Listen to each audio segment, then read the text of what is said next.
তো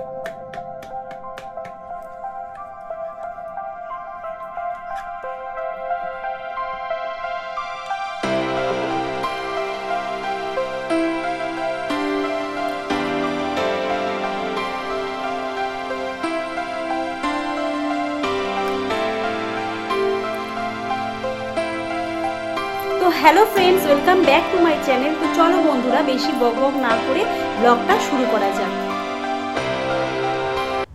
রাস্তার ধারে ঘরবাড়ি হলে একদিকে যেরকম অনেক সুবিধা আছে, যেমন ঘরে সুন্দর আলো বাতাস প্রবেশ করে, ঠিক সেরকম না খানিকটা অসুবিধাও আছে। তার মধ্যে হলো গিয়ে ধুলো, কারণ জানলা খোলা রাখলে না প্রচুর পরিমাণে ধুলো পড়ে প্রায় প্রতিদিনই। আর প্রতিদিনই আমাকে পুরো পরিষ্কার করতে হয়। অনেকে আছে সপ্তাহে একদিন দুদিন পরিষ্কার করে, কিন্তু আমি কিন্তু না, আমি প্রতিদিনের কাজ প্রতিদিন করতেই ভালোবাসি। আর দেখো ধুলো ফুলোগুলো সুন্দর করে প্রতিদিনই আমি ঝাড়ি। আর এদিকে দেখো সন্ধ্যাবেলা বেসন নিয়ে বসে পড়েছি, কারণ হলো গিয়ে বেগুনি বানাবো বলে। তো অনেক দিন হয়ে গেছে না বেগুনি খাওয়া হয় না।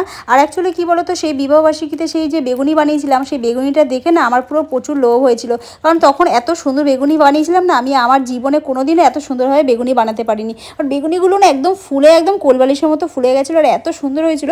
কিন্তু কী বলো তো, খাওয়া হয়নি, কারণ এত খাবারের মধ্যে না আর বেগুনিগুলো খেতে ইচ্ছা করেনি। কারণ আরও অন্যান্য যখন যেখানে মাটন থাকবে সেখানে আর কি বেগুনি ফেগুনি কেউ খাবে, তখন কিন্তু আমার খুব ভালো লেগেছিলো বেগুনিটা। আর যেহেতু ঘরে খাবার সোডাটা আনা ছিল, তো মনে হলো যে এই খাবার সোডাটা দিয়ে বেগুনিটা বানানো যাক। তো সন্ধ্যেবেলা বরকে নিয়ে এদিকে দেখো বসে গেছি বেগুনি বানাবো বলে।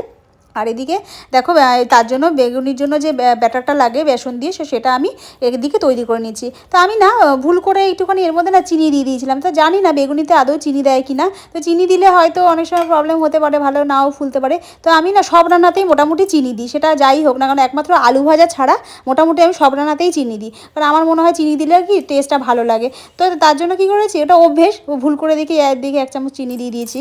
তো যাই হোক, তো আগে আমি কি করতাম বলো তো, যখনই আমি বেগুনি বানাতাম না গাদাখানেক জল দিয়ে দিতাম, তারপর ওটাকে গুলতাম। কিন্তু দেখেছি ওইভাবে করলে না সেই ভেতরের দিকটা চাকা চাকা হয়ে যায়, ভালো হয় না। তো এখন আমি কি করি, আমি প্রথমে আটার মতো বেসনটাকে মাখি ঘন করে, তারপরে একটু একটু করে জল দিই। তাতে কি হয়, তাতে সুন্দরভাবে মানে ব্যাটারটা হয়, আর তাতে কোনো রকমভাবে মানে কোনো চাকা চাকা ভেতরে কোনো লাম্পস থাকে না। তো এদিকে দেখো আমার কিন্তু প্রায় ব্যাটার বানানো হয়ে গেছে। আর এদিকে আমি এবারে বেগুনিটা ভাজবো। তো এটাকে আমি খানিকক্ষণ রেস্টে রেখেছিলাম, কারণ যেহেতু এর মধ্যে খাবার সোডা দিয়েছি, একটু সময় লাগে, রাখলে জিনিসটা ভালোভাবে ফুলবে, ভালো হবে। তো এদিকে দেখো আমি যেহেতু মুড়ি মাখবো সন্ধ্যেবেলা, তো মুড়ি মাখবো বলে এদিকে সব রকম ভেজিটেবলগুলো আমি ভেজিটেবলের মধ্যে, তার মধ্যে দেখো একটুখানি দিয়েছিলাম হলো গিয়ে টমেটো, তারপরে পেঁয়াজ টেয়াজ দিয়ে আমি এগুলোকে মাখবো। তো এর মধ্যে না লেবু দিলে খুবই ভালো হতো, লেবু আর হলো গিয়ে ধনেপাতা দিলে পুরো জমে যেত। ঠিক যেরকম স্কুলের সময় খেতাম না, স্কুলের বাইরে যেরকম বিক্রি করতো এরকম মানে মশলা মুড়ি, তো সেরকম টেস্ট লাগে। তো লেবু দিলে না, এর মানে বিশেষ করে বলতে গেলে পাতি লেবু, তো পাতি লেবু দিয়ে মুড়ি মেখে খাবে তোমরা, খুব ভালো লাগে, খুব মানে অসাধারণ লাগে। তো লেবু আমার কাছে ছিল না, তো যা ছিল তাই দিয়ে আমি মেখেছি। তো এদিকে দেখো বর কিন্তু বাজার নিয়ে চলে এসেছে, তার মধ্যে নিয়ে এসেছে এক ফালি হলো গিয়ে কুমড়ো, আর সাথে নিয়ে এসেছে হলো গিয়ে এদিকে নিয়ে এসেছে দেখো মাশরুম। তো এই মাশরুমগুলো খেতে কার কার ভালো লাগে অবশ্যই জানাবে। তো আমার না ওই যে দেশি মাশরুম হয় না ফুলের মতো, ওই মাশরুমগুলোও ভালো লাগে। তো এটাও ভালো লাগে, এগুলো তো আর চাষের মাশরুম, তো খারাপ কিছু না, ভালোই লাগে। তো এইদিকে মাশরুম নিয়ে এসেছে, আর নিয়ে চলে এসেছে হলো গিয়ে মাছ। তো আমাকে ফোন করে বলছিল পুঁটি মাছ নিয়ে যাওয়া, মাথা খারাপ নাকি। এদিকে দেখো ঘরে কাজ করে মিস্ত্রিরা, সারা ঘরে এমনি ধুলো ধুলো প্রচুর কাজ মানে পড়ে থাকে, আর ভালো লাগে না। তার মধ্যে এখন যদি পুঁটি মাছ নিয়ে আসে, কিংবা চিংড়ি মাছও অনেক দিন হয়ে গেছে জানো তো খাওয়া হয় না, খালি ভাবে চিংড়ি মাছ খাবো, কিন্তু কী বলো তো, ওগুলো ছাড়াতে সময় লাগে। তার মধ্যে পুঁটি মাছগুলো তো বসলে মনে হয় কি 2 ঘন্টা সময় লাগে। আর ও তো অল্প আনবে না, আনলে একবারে নিয়ে আসবে 1 কিলো নিয়ে চলে এলো, তখন ওই 1 কিলো ওই ছাড়াতে গিয়ে আমার ঘাড় ফাড় পুরো ব্যথা হয়ে যায়, আর ভাল লাগে না। ওই জন্য বলেছি বড় মাছ নিয়ে আসবে। এবার মাছ দেখে আমার খুব শান্তি হয়েছে, কারণ বড় বড় কাটাপোনা মাছ নিয়ে কাটাপোনা না কাতলা মাছ, তো এগুলো দেখো কাতলা মাছের নিয়ে চলে এসেছে, আর পিসগুলো বেশ মোটা মোটা ভালো লেগেছে। তো আমি বাজারটার দিকে আমার খুব আনন্দ হয়েছে, বাহ হেভি বাজার করেছে। তো আর সাথে নিয়ে এসেছে হলো গিয়ে মাছের ডিম। তো ডিমটাও না বেশ খুব সুন্দর, দেখো মানে দেখেই লোভ লাগছে, মনে হচ্ছে খেয়ে নিয়ে এখনই, এত সুন্দর। তো এদিকে মাছটাকে এত সুন্দরভাবে ছাড়িয়ে নিয়ে এসেছে, দেখো পুরো একদম মাছের ছাল ধরে ছাড়িয়ে দিয়েছে, পুরো মানে আঁশটাকে বার করেনি, মানে পুরো একদম মাছের গায়ের চামড়াটা ছাড়িয়ে একদম মাছটাকে সাদা করে ফেলেছে। আমি বলছি এত সুন্দর করে মাছ কী করে নিয়ে এসে গাছে, বলে তখন ও বললো যে ওটা নাকি চামড়াটা ছাড়িয়ে দিয়েছে, মানে আঁশের পুরো চামড়া ছাড়িয়ে দিয়ে মাছটাকে নিয়ে এসেছে। তো এদিকে আমি ভালো করে এগুলোকে ধুয়ে নিলাম। তো ধুয়ে নিয়ে এদিকে রেখে দিলাম কন্টেনারে, ফ্রিজে রেখে দেবো। আর এদিকে বরকে বলেছিলাম বেগুনিটা কেটে দাও, তো ও দেখো কত সুন্দরভাবে বেগুনি কাটছে। তো আমি না এত সুন্দরভাবে বেগুনি কাটতে পারি না, কারণ আমি যখনই বেগুনি কাটি কোনো জায়গায় মোটা হয়ে যাবে, কোনো জায়গায় পাতলা হয়ে যাবে, মানে ঠিক সুন্দর করে শেপে আনতে পারি না। কিন্তু ও কিন্তু বেশ দেখো কি সুন্দরভাবে বা বেগুনিগুলো কাটছে। তো আমি বললাম যে তুমি কি, চলো তুমি আর আমি মিলে একটা দোকান করি, তো তুমি এরকমভাবে সুন্দর করে কেটে দেবে আর আমি ভাজবো। তো ওর সাথে ইয়ার্কি মারছিলাম। তো দেখো কত সুন্দর করে পাতলা পাতলা করে কাটছে। আর বেগুনটা না একদম ফ্রেশ, দেখো একদম কচি বেগুন, একটা দানা পর্যন্ত নেই, খুব সুন্দর বেগুনটা। তো একটু ছোটো ছোটো করেই কেটেছে। লম্বা করে কাটলে কী বলো দেখতে ভালো লাগে, কিন্তু প্রচুর তেল লাগে। তো এদিকে আমি ওকে দিয়ে বেগুনটা কাটিয়ে নিলাম। আর এদিকে দেখো তেল দিয়ে দিয়েছিলাম কড়াইতে। তো কড়াইতে তেল দিয়ে এটা আমি মানে এরকম রিফাইন তেল দিয়েই ভেজেছিলাম, মানে সর্ষের তেল দিইনি। তো রিফাইন তেল দিয়ে এটাকে ভেজেছিলাম। প্রথমের দিকে না একটুখানি ব্যাটারটা একটু পাতলা হয়ে গেছে, আমার প্রচুর দোষ জানো তো। যখনই বানাবো আমি লাস্টে, প্রথমে কিন্তু ব্যাটারটা ঠিক ছিল, একদম সুন্দর ঘন হয়েছিল। আমার মনে হয় ওর এত ঘন যদি ভালো না হয়, আবার সামান্য একটু জল দিয়েছি। ওই জল দিতে দিতে আমার জন্য রান্না পুরো একদম সব কিছু 12টা আমি নিজেই বাজিয়ে ফেলি। তো এদিকে দেখো হালকা একটু পাতলা হয়ে গেছে, দেওয়ার পর দেখি পাশ থেকে সব লেজ টেজ কী সব বেরিয়ে যাচ্ছে বেগুনির থেকে। তো যাই হোক, তো এরপরে এর মধ্যে খানিকটা একটু বেসন মিশিয়ে নিয়েছিলাম পরে লাস্টের দিকে। তো দিতে দেখি একটুখানি ঘন হয়েছিল। তো এইভাবে দেখো বেগুনগুলোকে একে একে ভেজে নিচ্ছিলাম, মানে আমি দিচ্ছিলাম আর এদিকে আমার বর দেখো ভেজে নিচ্ছিলাম। এইভাবে দুজন মিলে বেগুনিটাকে সুন্দর করে ভেজে নিয়েছি। তো চপ না আমি দু একবার বাড়িতে ট্রাই করেছিলাম, চপটা অত ভালো হয় না। এর থেকে বরঞ্চ বেগুনি কড়াই ভালো, ঝামেলা নেই, শর্টকাট আছে। আর এদিকে দেখো আমার কড়াই পুরো অবস্থা খারাপ হয়ে গেছে কড়াইয়ের। তো এইটাকে আবার মাজতে হবে ডলে ডলে, আর নয়তো ভালো লাগবে না দেখতে। তো এটাকে সুন্দর করে মেজে নিতে হবে। এদিকে দেখো প্রায় মোটামুটি বেগুনি আমার হয়ে গেছে।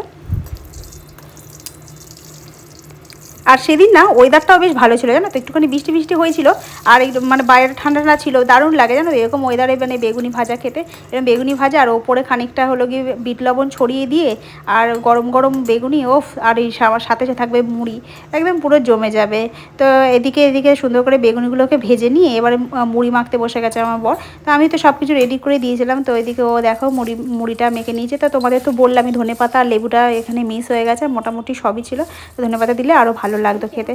এদিকে দেখো চানাচুরও দিয়ে দিয়েছিলাম এর মধ্যে। তো দিয়ে দেখো সুন্দর করে মুড়িটাকে মেখে নিচে। এর মধ্যে না ছোলা পর্যন্ত দিয়েছে, ছোলাটা দিলেও ভালো লাগে জানো তো খেতে, বেশ একটু মশলা মুড়ি মতো লাগে। তো এদিকে খেয়ে দিয়ে নিয়েছিলাম। আর অনেক দিন ধরে না ভাবছিলাম যে একটুখানি গোবিন্দভোগ চাল দিয়ে একটু খিচুড়ি বানাবো, ঠিক যেরকম ভোগের প্রসাদ হয় না ওই রকম।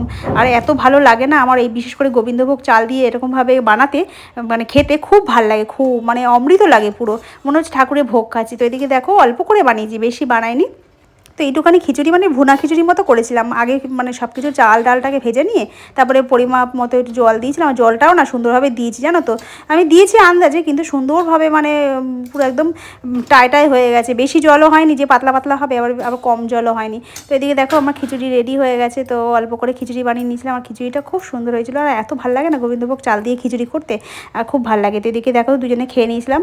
এবার সকালবেলা দেখো এদিকে নিয়ে চলে এসেছি হলো গিয়ে কালমেঘ পাতা। তো এরকম কালমেঘ পাতা কে কে খাও? আমি তো প্রায় খাই 2 সপ্তাহ অন্তর, এরকম খাই 2 সপ্তাহ কিংবা 3 সপ্তাহ অন্তর এরমভাবে কালমেঘ পাতা ভিজিয়ে নিই আর সকালবেলা খালি পেটে খাই। তো এগুলো খাওয়া খুবই ভালো, মাঝে মধ্যে এখন বয়স হচ্ছে তো এগুলো খেলে মানে সুগার টুগারের হওয়ার চান্সটা কমে যায় অনেকটা। আর এদিকে সকালবেলা বসে পড়েছি দেখো মাশরুমটা নিয়ে। তো মাশরুমটা যেহেতু নষ্ট হয়ে যাবে, বেশি দিন ফ্রিজে না থাকবে না জানো তো, তাই জন্য আমি মাশরুম নিয়ে বসে পড়েছি। আর এদিকে কুমড়োটা মানে হাফ খেয়েছিলাম একদিন, তো এদিকে দেখো কুমড়োটা নিয়ে বসে গেছি। তো আমি ভাবলাম যে মাশরুমটা করে ফেলবো আর তার সাথে কুমড়োটাকে একটু সেদ্ধ দিয়ে দেবো, কারণ কুমড়ো সেদ্ধ ভালো লাগে খেতে, দেখবে কুমড়ো সেদ্ধ একটু কাঁচা লঙ্কা দিয়ে আর একটু কাঁচা তেল দিয়ে মেখে খাবে, খুব ভালো লাগে। আর আমি না মাশরুম সবসময় মাংসের মতনই করি। তো কারা কারা মাশরুম এইভাবে রান্না করো অবশ্যই জানাবে। এদিকে দেখো দুটো আলু নিয়ে নিয়েছি। আমরা তো সব কিছুর মধ্যে আলু দিয়ে মাশরুমটাকেও আলু দেবো, আলু দিয়ে পেঁয়াজ দিয়ে রসুন দিয়ে ঠিক যেরকম মানে কষা কষা করে মাংস করে ওরমভাবেই করবো, বেশি ঝোল রাখবো না। আর এদিকে দেখো মাশরুমটাকে এরমভাবে কেটে নিয়েছি, এরকম পাতলা পাতলা করে কেটে নিয়েছি।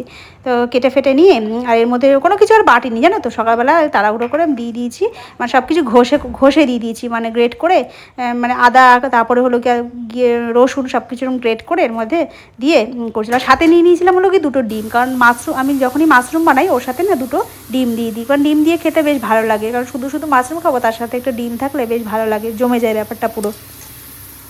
আর দেখবে এমনিতেই না ডিমের কোনো টেস্ট হয় না, ডিমের ঝোলে আমার ভাল লাগে না একদম, মানে শুধু ডিমের ঝোল খেতে একদম ভাল লাগে না। কিন্তু তার মধ্যে যদি একটুখানি মাশরুম দিয়ে করো তখন কী হয়, মাশরুমের টেস্টটার জন্য ওই ডিমের টেস্টটা ভালো লাগে। আর এদিকে সকালবেলা চা বসিয়ে নিয়েছি চা খাবো বলে। আর সকালবেলা একটু চা না হলে ঠিক জমে না, ভালো লাগে না। এদিকে চা বসিয়ে নিয়েছি, এদিকে মাশরুমটা করবো। আর সকালবেলা না একটু শর্টকাট রান্না করতেই ভালো লাগে, আমার না বেশি ভালো লাগে না সকালবেলা উঠে গাদাখানে আয়োজন নিয়ে বসতে। যত কম রান্না করবো তত আমার যেন ভালো লাগে, মনে হয় যেন কম কাজ করাই ভালো। শর্টকাটে যত করবো আমার তত আনন্দ হয় মনে মনে। তো এদিকে শর্টকাটে এদিকে বসে দিয়েছি, সেই জন্য দেখলে না মশলা পর্যন্ত বাটিনি, যা ছিল সব কিছু ঘষে দিয়ে দিয়েছি। আর এদিকে আমার আলুটা ঘর শেষ হয়ে গেছিলো, তো বরকে বলেছিলাম আলু নিয়ে আসতে বলেছিলাম, ও কী নিয়ে এসে, ধনে পাতাটাও শেষ হয়ে গেছিলো। বললাম না আগের দিন মুড়ি মাখলাম, ধনে পাতা ছিল না, যা ছিল মোটামুটি সব খেয়ে নিয়েছিলাম, ধনে পাতা ছিল না। তো বরকে বলেছিলাম ধনে পাতা নিয়ে আসতে, ধনে পাতা নিয়ে এসেছে। আর মুসুর ডালটা ছিল না, এদিকে মুসুর ডাল নিয়ে এসেছে। তো আমরা তো যাই মেট্রোতে, ওখান থেকে কিন্তু আমি মুসুর ডালটা কিনতে পারি, কিন্তু ওই যে আমার বর সব জায়গা দিয়ে কিনবে না। ওর একটা নীতি আছে, যেই দোকান থেকে যেটা কেনে সেই দোকান দিয়ে সেটাই কিনতে হবে, অন্য দোকান দিয়ে কিনলে হবে না। ঠিক আছে, এরকম ব্যাপার। আমার কি, আমার হাতের কাছে যে কোনো দোকানে যা পাবো আমি নিয়ে চলে আসি, অত বাদ বিচার করি না। কিন্তু ও যেমন যেখান থেকে যেটা কিনবে সেখান থেকে সেটাই কিনতে হবে।